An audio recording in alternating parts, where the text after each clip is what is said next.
Amen. Et c'est pourquoi cette mer-là est appelée mer rouge. Amen. À l'image du sang. Amen.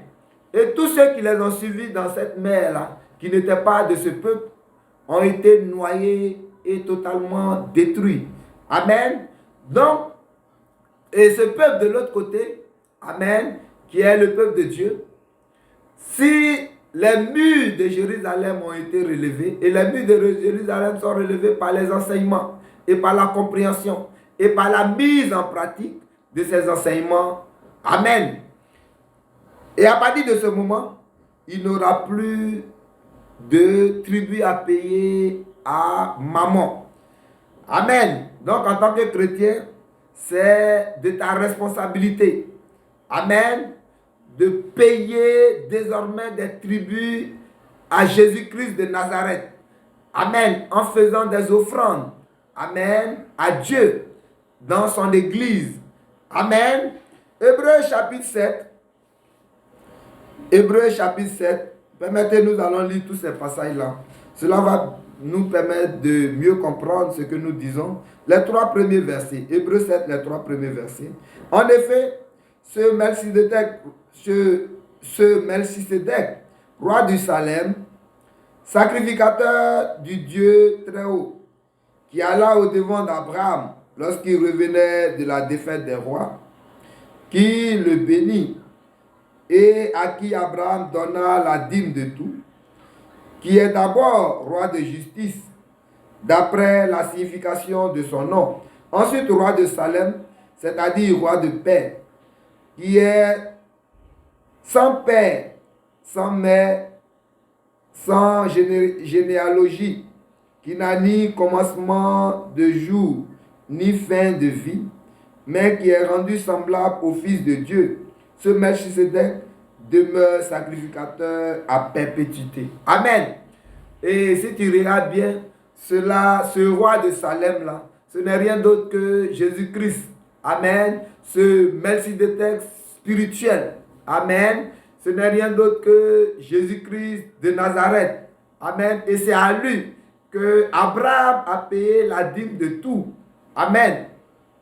Qu'est-ce qu'Abraham a fait là? Il a pris sur lui la responsabilité de ne plus payer des tribus à Mammon, mais désormais de payer des tribus à Jésus-Christ, le roi du Salem, le roi de Jérusalem. Amen. Et cela nous permet donc d'être totalement affranchis. Amen. De tous les tribus du diable. Amen. On peut lire cela aussi. Amen. Comme on a lu dans Esdras chapitre 4, le verset 16. On peut lire aussi au verset 13. Il dit que le roi sache donc que si cette ville est rebâtie et que si ses murs sont relevés, ils ne paieront ni tribut, ni impôt, ni droit de passage, et que le trésor royal en souffrira. Amen. Donc voilà, cela nous affranchit totalement. Si tu as commencé à payer, amen, ou tu es fidèle au paiement des tribus à Jésus-Christ, amen, tu seras totalement affranchi de toute tribu du diable. Amen. Jésus te bénisse. Nous allons voir maintenant, amen, nous allons voir maintenant dans les détails, amen, les différentes tribus que nous devons désormais payer à Dieu, à Jésus-Christ de Nazareth. Amen. Donc le premier tribu spirituel, ou le premier tribu divin, c'est l'offrande d'adoration. Amen. Premier tribu. Amen. L'offrande d'adoration. Amen. Premier tribu divin. L'offrande d'adoration. Amen. Et qu'est-ce qu'une offrande d'adoration? Une offrande d'adoration, c'est une offrande qu'on apporte à Dieu pour lui rendre un culte agréable. Amen. C'est une offrande qu'on apporte à Dieu pour lui rendre un culte agréable. Deutéronome chapitre 16, le verset 16, il dit: tu n'apparaîtras pas les mains vides devant ton Dieu. Amen. Donc quand tu viens à Dieu, ou bien quand tu viens rendre un culte à Dieu, amen, le Seigneur attend que tu lui apportes une offrande. C'est cela l'offrande d'adoration. C'est ce que généralement on appelle offrande, on appelle les quêtes. Amen. Pendant le culte. Amen.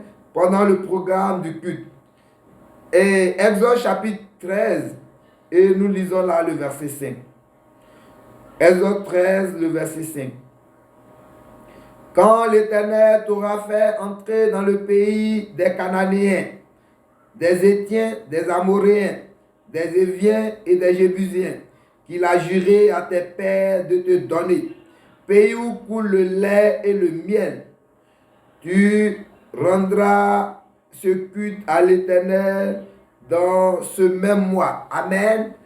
Tu dois rendre ce culte, ou tu dois rendre un culte à l'Éternel. Amen. Mais quand tu viens rendre un culte à l'Éternel, tu ne dois pas le faire les mains vides. Tu dois venir à Dieu avec des présents. Amen. Tu dois venir à Dieu avec, amen, avec un bien que tu viens pour payer. Amen. Pour dire à Dieu que je suis libre de Satan. Amen. Désormais, je deviens ton esclave. Je suis assujetti à toi. Amen. Je préfère être assujetti à toi. Amen. Et donc te payer des tribus. Toi qui m'as créé. Amen. Parce que je sais que tu n'as pas besoin de mes richesses. Tu n'as pas besoin des choses que je porte. Mais seulement, tu as besoin de cela. Amen. Pour montrer à Satan que je n'ai plus de part avec Satan et que Satan n'a plus de part avec moi. Amen. Et à partir de ce moment-là, tu vas faire de ma vie ce que tu veux qu'elle soit, sans que Satan ne puisse intervenir. Amen. Et Luc chapitre 21, permettez qu'on lise les 4 premiers versets. Jésus ayant levé les yeux, vit les riches qui mettaient leurs offrandes dans le tronc. Il vit aussi une pauvre veuve qui mettait deux petites pièces. Et il dit, je vous le dis en vérité, cette pauvre veuve a mis plus que tous les autres, car c'est de leur superflu que tous ceux-là ont mis des offrandes dans le tronc. Mais elle a mis de son nécessaire tout ce qu'elle avait pour vivre. Amen. Donc voilà. Et ils étaient allés pour rendre un culte à Dieu. Amen. Dans ce passage-là, Luc chapitre 21. Et chacun allait donc pour mettre dans le tronc. Amen. Le tronc, ce n'est rien d'autre que ce qu'on appelle aussi la corbeille. Amen. Là où tout le monde s'en va pour déposer son argent. Amen. Et donc, chacun partait pour faire son offrande. Et là, il y avait des riches hommes de cette église-là qui allaient pour faire des dons. Certainement, ils partaient donner des yasses de billets. Peut-être qu'ils partaient donner des chèques. Certains partaient donner des chèques. Amen. Peut-être d'autres transportaient leur argent, leurs billets dans des valises. Amen. D'autres dans des sachets. Amen. Et il y a une pauvre veuve. Elle est veuve et elle est pauvre. Amen. Et celle-là, elle avait 2 pièces d'argent. Ah, j'imagine qu'elle devrait avoir 100 francs, 50 francs, 50 francs. Amen. 2 pièces de 50 francs. Mais ça pouvait être 100 francs, 50 francs même. 2 pièces de 25 francs. Amen. Toujours est-il qu'elle avait 2 pièces. Amen. 2 pièces qui certainement n'avaient pas grande valeur. Et elle est allée pour donner. Amen. Et Jésus dit que c'est elle qui avait donné le plus. Amen. Pourquoi? Parce qu'elle a donné de tout son cœur, tout ce qu'elle avait. Amen. Les autres, ils ont donné certainement beaucoup aux yeux des hommes. Amen. Parce que la valeur quantitative donc, de ces offrandes-là parlait.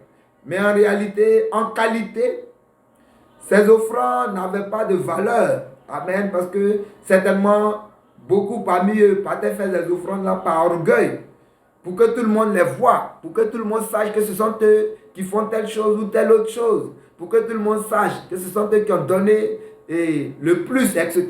Amen. La pauvre veuve, elle, c'était pas avec cette intention qu'elle allait pour faire ses dons. Et Jésus a apprécié cela. Amen. Donc voilà, ce qui est important ici pour le moment, c'est qu'il y avait un culte. Amen. Il y avait un programme à l'église et tout le monde était là pour rendre ce culte agréable à Dieu.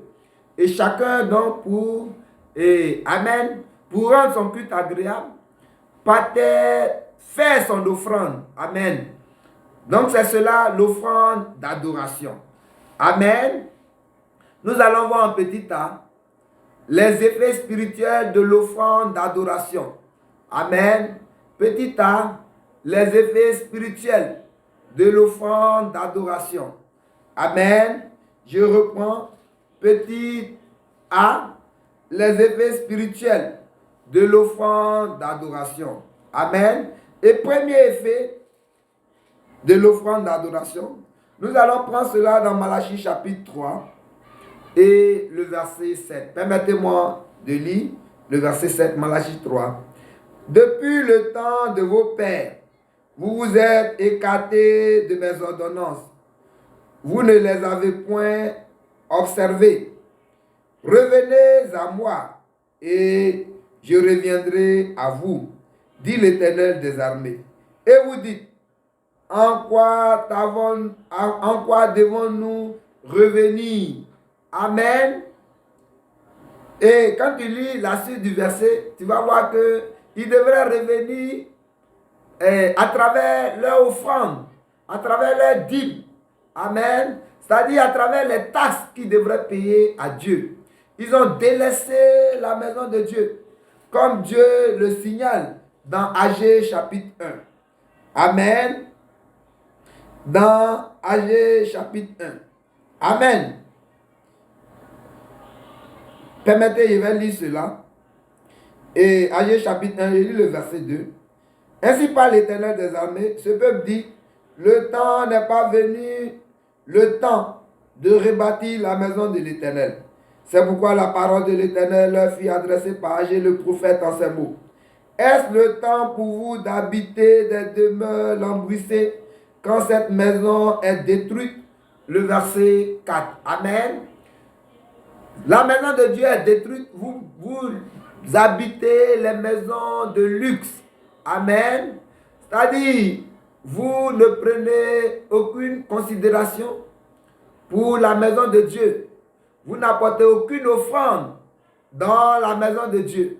Et vous prenez vos biens, votre argent, amen, vos ressources, amen, et pour embellir vos maisons, pour construire vos maisons, pour mettre de la nourriture dans vos maisons. Vous avez des projets, amen, vous projetez toutes sortes de choses, amen, alors que la maison de Dieu est délaissée. Et il n'y a aucune ressource, non seulement pour les projets de l'église, mais même pour pouvoir payer le salaire des serviteurs de Dieu, même pour pouvoir payer les loyers. Amen. Donc, voilà. Et Amen. Il demande à Dieu dans le verset 7 de Malachie chapitre 3, en quoi devons donc revenir? Amen. Et si tu lis la suite de Malachie chapitre 3, tu vas voir, et comme on vient de le lire dans Agé, amen, tu dois revenir ou devez revenir, amen, à travers les taxes que vous devez payer, amen, à Dieu. Vous devez revenir à travers les offrandes, amen. Donc, le Seigneur il dit dans ce verset 7 là, il dit, vous ne les avez point observés. Il dit, depuis le temps de vos pères, vous vous êtes écartés de mes ordonnances. Il dit, revenez à moi et je reviendrai à vous. C'est-à-dire, vous êtes loin de moi. Amen. Donc, les offrandes nous rapprochent de Dieu. Et comme ils ne payaient pas les offrandes, cela faisait qu'ils étaient loin de Dieu. Amen. Ils étaient très éloignés de Dieu. Les offrandes nous rapprochent de Dieu. Amen. Très cher peuple de Dieu, quand nous faisons des offrandes, nous nous rapprochons ainsi de Dieu. Amen. Et donc, voilà le premier effet spirituel de l'offrande d'adoration. Les offrandes rapprochent de Dieu. Deuxième effet, les versets 8 et 9, Malachie chapitre 3, versets 8 et 9. Permettez-moi de lire cela. Un homme trompe-t-il Dieu? Car vous me trompez. Et vous dites, en quoi t'avons-nous trompé? Dans les dîmes et les offrandes. Vous êtes frappés par la malédiction et vous me trompez, la nation tout entière. Amen. Donc, les offrandes, en ne payant pas les offrandes, on s'expose à la malédiction. Les offrandes, donc, brisent la malédiction de payer un tribut à Satan. Amen. Parce que payer des tributs à Satan, c'est une malédiction. Amen. Vous allez voir certains, avant de recevoir leur argent, leur salaire, je veux dire, amen, ou de recevoir de l'argent par quelque moyen que ce soit, les problèmes les ont déjà envahis. De sorte que cet argent-là ne peut qu'être gaspillé. Comme il le dit encore dans Agé chapitre 1. Amen. Et permettez, nous allons revenir rapidement sur le verset 6. Amen. Agé 1, le verset 6. Il dit, vous semez beaucoup et vous recueillez peu. Vous aimez beaucoup et vous recueillez peu. Vous mangez et vous n'êtes pas rassasiés. Vous buvez et vous n'êtes pas désaltérés.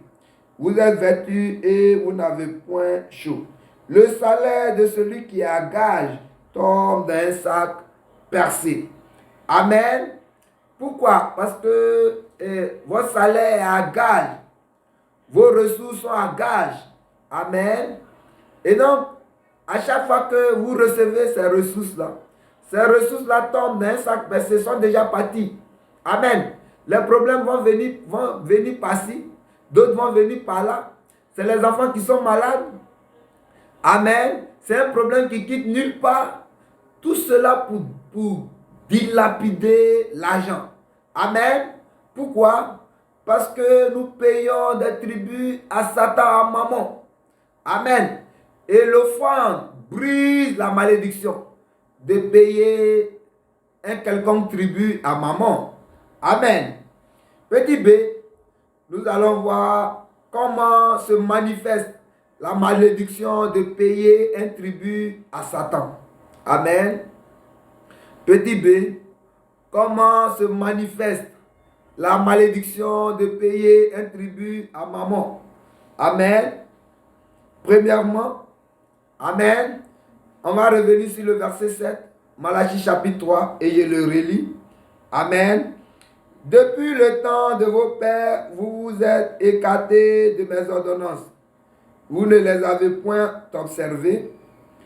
Revenez à moi et je reviendrai à vous, dit l'Éternel des armées. Et vous dites, en quoi devons-nous revenir? Amen. On est éloigné de Dieu. Amen. La malédiction de payer un tribut à Satan, amen, se manifeste par l'écart qu'il y a entre nous et Dieu, entre la personne qui ne paye pas et, amen, qui n'est pas fidèle, ou du moins qui ne paye pas les offrandes, amen, et Dieu. Cette personne est éloignée de Dieu. Amen. Tu vas voir cette personne faire beaucoup de choses dans la maison de Dieu. Amen. Et quand il est question des biens matériels, des biens financiers, amen, cette personne est très loin de Dieu. Parce que Dieu est la source. Amen. Rappelez-vous, Malachie 2, le verset 8. Il dit, l'argent est à moi, l'or est à moi. Amen. Donc tout cela appartient à Dieu. Et c'est Dieu qui donne cela. Satan, qu'est-ce qu'il fait? Satan ne donne pas de richesse, très cher peuple de Dieu. Satan va utiliser des ruses, amen, pour te faire passer des étapes, amen, pour te détruire, en obtenant des richesses de façon frauduleuse. Amen. En obtenant des richesses de façon frauduleuse spirituellement parlant. Amen. Et donc tu utilises les voies spirituelles de fraude pour acquérir des richesses. Et ce qui t'attend, c'est la mort simplement.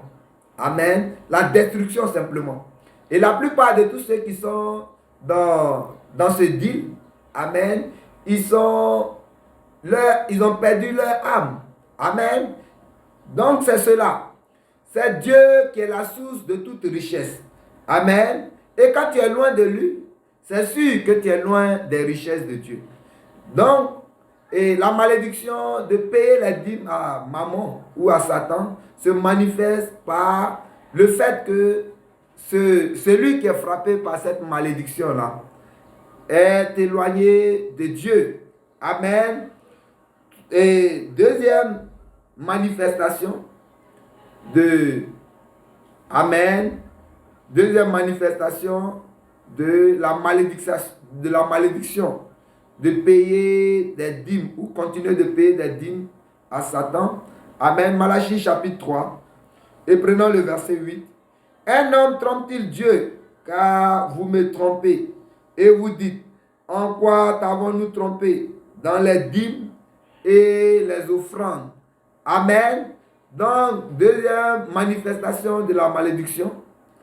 Amen. On est infidèle à Dieu, on devient fidèle à Dieu. Si tu es un chrétien, cela veut dire que tu es fidèle. On dit c'est un fidèle de telle église. Amen. Pourquoi? Parce qu'on est fidèle à Dieu à travers cette église-là. Amen. Mais toi, tu deviens infidèle. Tu trompes Dieu. Amen. Donc, tu n'es pas fidèle à Dieu. Amen. Et Dieu cela demande comment te trompons-nous. Amen. Et Dieu dit par les dîmes et les offrandes. Amen. Donc, quand tu es frappé par la malédiction de payer des tribus à Satan, amen, simplement tu deviens infidèle à Dieu. Et tu vas voir que même ton zèle va commencer à baisser. Amen, parce que tu seras toujours frustré. Tu vas voir que tu fais beaucoup d'efforts, amen, pour l'œuvre de Dieu, mais tu ne fais pas ce qui est plus important. Amen. Donner est plus profitable que recevoir. Amen. Comme le dit le Seigneur Jésus lui-même. Il y a plus de bonheur à donner qu'à recevoir. Toi, tu fais tout, mais donner là. L'avarice fait que tu deviens ennemi de toi-même. Amen. Et finalement, tu deviens infidèle. Amen. Donc voilà comment se manifeste la malédiction de payer un tribut à Satan. Amen. Ou la malédiction de ne pas payer des offrandes à Dieu. Amen. Deuxièmement, petit 2, amen. Petit 2, deuxième tribu spirituelle. Et la deuxième tribu spirituelle, ce n'est rien d'autre que l'offrande d'action de grâce. Amen. Deuxième tribu spirituelle, l'offrande d'action de grâce. Amen. Deuxième tribu spirituelle, l'offrande d'action de grâce. Amen. Je rappelle, amen, que le tribut, c'est une tâche qui est imposée à un peuple qui a été vaincu comme signe de la dépendance. Amen. Et nous payons donc ces tribus-là pour montrer à Dieu que nous avons été rachetés. Amen. Par lui à travers le sang de Jésus. Et nous sommes dépendants, entièrement dépendants à lui. Amen. Et en le faisant, nous sortons de toute dépendance de Satan. Amen. Donc voilà. Et aussi, le tribut, c'est une contribution obligatoire et périodique. Amen. Et c'est pourquoi l'offrande d'adoration est le premier tribut. Amen, spirituel. Parce qu'à chaque fois que nous avons un culte, nous avons un programme à l'église, on doit s'attendre à apporter quelque chose à Dieu. Amen. Ce n'est pas seulement de l'argent, mais de l'argent d'abord. Amen. mais ça peut être toute autre chose, tout autre bien matériel, tout autre bien financier. Amen. Et c'est comme cela, à un certain moment, et on partait au culte et les choses n'étaient pas faciles pour moi. Et donc, je n'arrivais même pas, par moment même, à avoir une pièce d'argent sur moi. Amen. Mais il y avait ce témoignage de Kenneth Copeland, qui est certainement l'homme de Dieu le plus riche de notre époque. Amen. Et Kenneth Copeland, il a dit que à chaque fois qu'il partait au culte, il n'avait pas l'argent, mais il savait qu'il ne doit pas apparaître les mains vides devant Dieu. Il enlève un bouton. Il y a toujours quelque chose qu'il doit mettre dans le tronc. Amen. Donc il peut enlever un bouton de sa chemise, mais il y a forcément quelque chose qu'il prend et il met dans le tronc.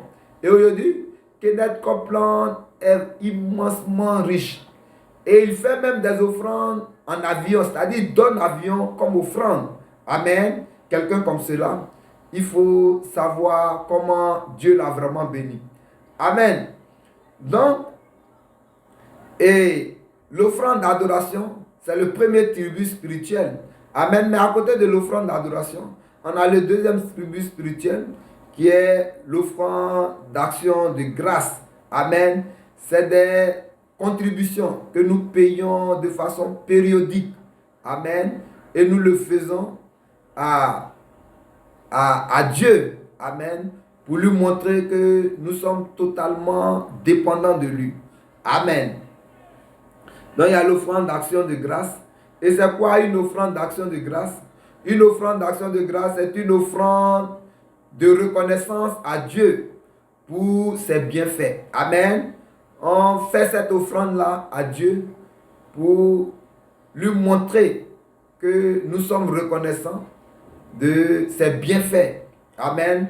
Lévitique chapitre 7, verset 11, verset 12. Nous ne lisons pas ça. Nous ne lisons pas cela maintenant. Amen. Mais tu peux lire en prenant ta Bible. Lévitique 7, verset 11, verset 12. Amen. Donc l'offrande d'action de grâce, c'est une offrande de reconnaissance à Dieu pour ses bienfaits. Amen. Donc petit A, les effets spirituels de l'offrande d'action de grâce. Amen. C'est-à-dire ce que l'offrande d'action de grâce fait. Amen. Nous restons dans Malachie. Amen. Cette fois-ci, Malachie chapitre 2. Amen. Malachie chapitre 2. Et nous prenons là les deux premiers versets. Les effets spirituels de l'offrande d'action de grâce. Malachie 2, les 3 premiers versets. Maintenant, à vous cet ordre, sacrificateur. Si vous n'écoutez pas, si vous ne prenez pas à cœur de donner gloire à mon nom, dit l'Éternel des armées, j'enverrai parmi vous la malédiction et je maudirai vos bénédictions. Oui, je les maudirai parce que vous ne l'avez pas à cœur. Voici, je détruirai vos semences et je vous jetterai des excréments au visage, les excréments des victimes que vous sacrifiez, et on vous emportera avec eux. Amen. Donc là, et on voit clairement que l'offrande d'action de grâce préserve les bénédictions de Dieu. Amen. Parce que il dit là, à vous sacrificateurs ou à vous chrétiens. Amen. Et cet ordre, il dit si vous n'écoutez pas, si vous ne prenez pas à cœur de donner gloire à mon nom, c'est-à-dire me dire merci. Amen. Pour ce que vous recevez là, je vais transformer cela en malédiction. Les bénédictions que je vous ai accordées, je vais transformer cela en malédiction. Amen. Donc l'offrande d'action de grâce préserve les bénédictions divines. Amen. Dieu t'a accordé des bénédictions. Tu veux voir ces bénédictions-là être préservées. Dis merci à Dieu. Amen. Dans les évangiles, il y a l'histoire de ces 10 lépreux qui sont allés et vous se faire guérir par Jésus. Jésus a prié, les 10 sont guéris. 9 sont partis, un seul est venu pour dire merci à Jésus. Et Jésus dit, et il n'y a eu que ce seul-là pour venir dire merci. Et il dit, mon fils, va, ta foi t'a sauvé. Amen. Donc, lui, sa guérison a été préservée. Le Seigneur a mis un sceau sur sa guérison, c'est-à-dire la bénédiction qu'il était venu chercher auprès de Jésus. Donc c'est cela. L'action de grâce ou les offrandes d'action de grâce préservent les bénédictions divines. Amen. Deuxième effet de l'offrande d'action de grâce, le même chapitre, Malachie chapitre 2, et les versets qui suivent, les deux versets qui suivent, versets 4 et 5. Vous saurez alors que je vous ai adressé cet ordre, afin que mon alliance avec Lévi subsiste, dit l'Éternel des armées. Mon alliance avec lui est une alliance de vie et de paix. Ce que je lui accorderai pour qu'il me craignît, et il a eu pour moi de la crainte. Il a tremblé devant mon nom. Amen. Donc voilà. Et l'offrande d'action de grâce préserve l'alliance divine de vie et de paix. Amen. Il dit enfin que mon alliance avec Lévi subsiste. Amen. Dit l'Éternel des armées. Quelle est cette alliance-là? Le verset 5. Il dit mon alliance avec lui est une alliance de vie et de paix.